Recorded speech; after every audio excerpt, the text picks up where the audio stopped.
Okay students, next मेरे पास दो questions जो हैं इस टॉपिक के अराइज हो रहे हैं. So first one is the radius of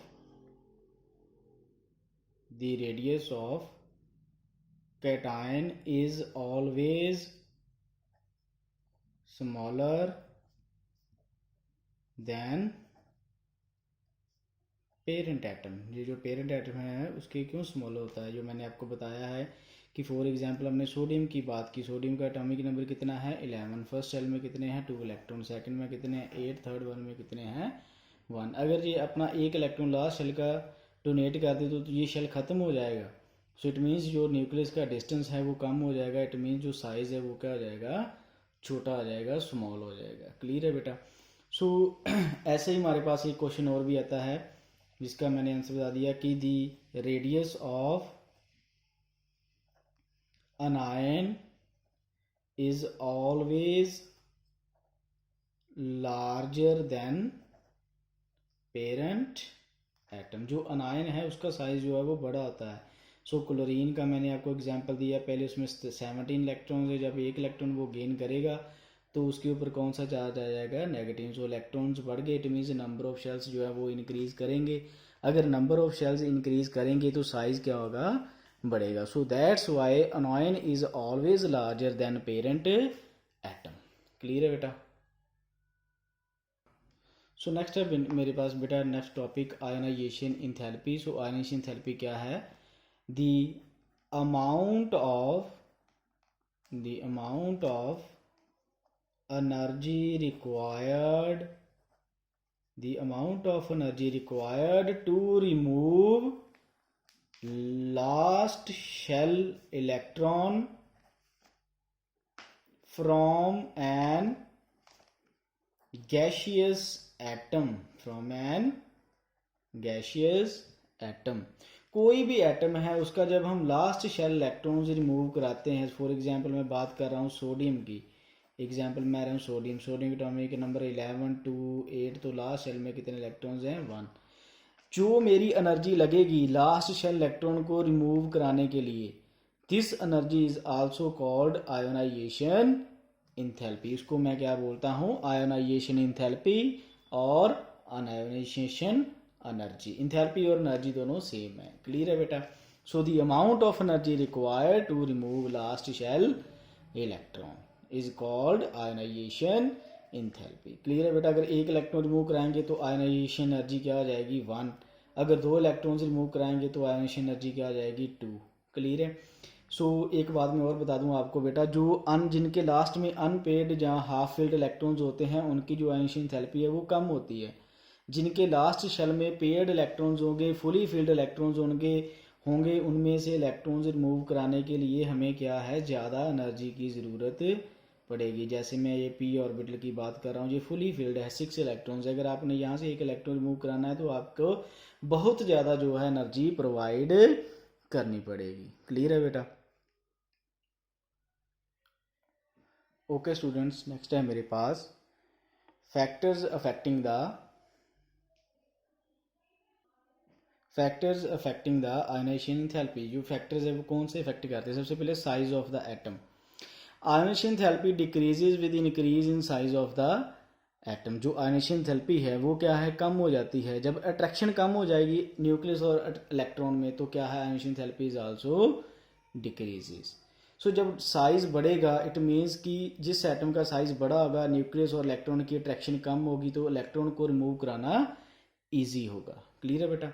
so that's Y size of the atom increases, ionization enthalpy is decreases. Clear है. So it becomes easier to remove the electron and therefore ionization enthalpy decreases with increase in atomic size. Next is second point, charge on the nucleus. The ionization enthalpy increases with increase in nuclear charge. जितना ज़्यादा nuclear charge बढ़ेगा उतनी ही ज़्यादा nucleus और electron में attraction होगी. तो अगर इलेक्ट्रॉन और न्यूक्लियस में अट्रैक्शन होगी तो बॉन्ड स्ट्रॉन्ग बनेगा. उसको ब्रेक करने के लिए, उसको तोड़ने के लिए जो है मुझे ज़्यादा एनर्जी प्रोवाइड करनी पड़ेगी. नेक्स्ट है बेटा मेरे पास screening effect of the inner electron. This topic is very very important. So paper में भी आ जाता है.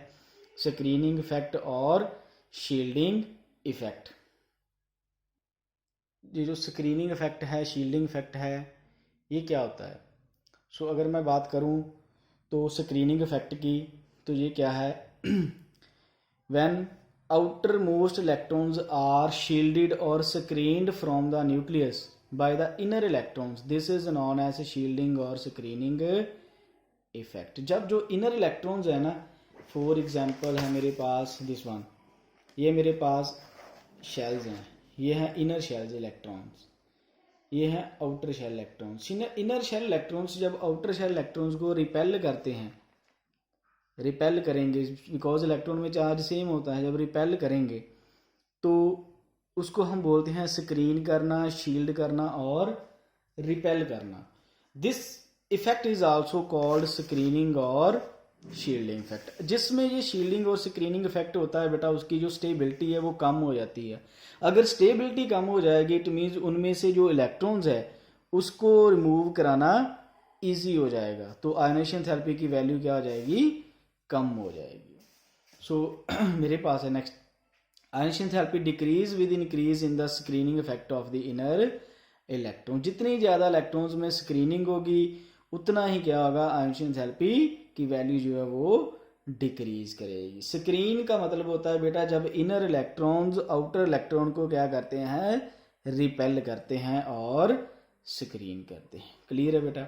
सो ठीक है, नेक्स्ट है मेरे पास penetration effect of electrons. Next okay student, next है मेरे पास penetration effect of electron. So penetration क्या होता है? जो इलेक्ट्रॉन्स सबसे पास हैं न्यूक्लियस में।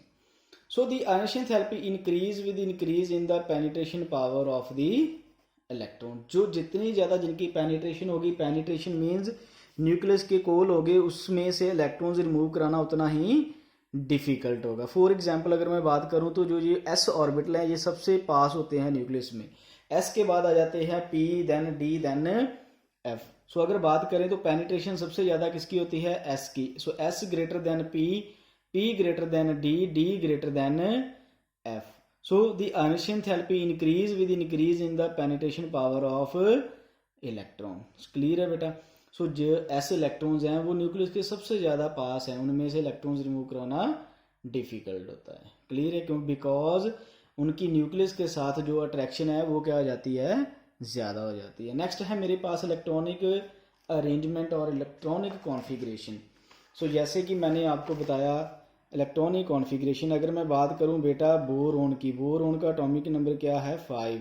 सो 1s2 2s2 2p1। सो p में कितने इलेक्ट्रॉन्स हैं? 3 ऑर्बिटल होते हैं p के, 1 इलेक्ट्रॉन है। इसको रिमूव कराना इजी है बिकॉज ये हाफ फिल्ड है, इसका किसी के भी साथ अट्रैक्शन नहीं है। अगर इसमें 1 इलेक्ट्रॉन और होता प्रेजेंट होता ऑर्बिटल में तो स्ट्रॉन्ग अट्रैक्शन होनी थी। अब इसको रिमूव कराना इजी है। इट मीन्स जो आयनाइजेशन थेरेपी की वैल्यू है वो क्या होगी? कम होगी, लो होगी। सेम अगर मेरे पास आ जाए, अगर मैं बात करूं 1s2 2s2 2p6 की, तो ये किसका है? नियोन का 10।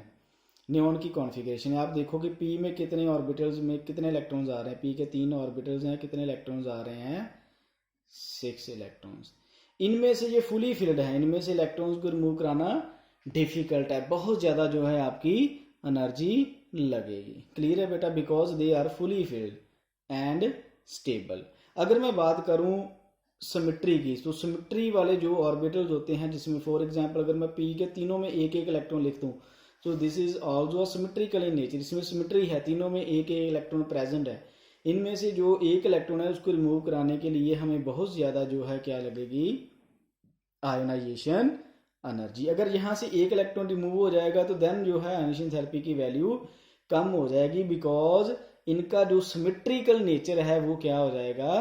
अनसिमेट्रिकल। क्लियर है बेटा?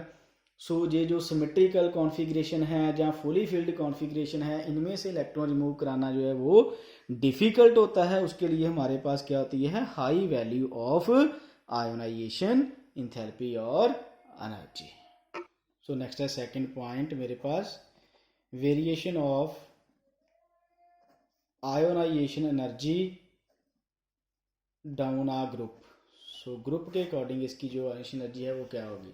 सो when we move down the group size increases, size क्या है? वो बढ़ रहा है, नंबर ऑफ शेल्स ऐड हो रही हैं, तो ionisation enthalpy is also decreases. Ionisation enthalpy की जो वैल्यू वो कम होगी बिकॉज साइज बढ़ेगा और जो इलेक्ट्रॉन्स है उसकी न्यूक्लियस के साथ जो अट्रैक्शन है वो क्या होगी, डिक्रीज होगी, कम होगी। And ionisation enthalpy is also decreases. Clear है बेटा? ओके।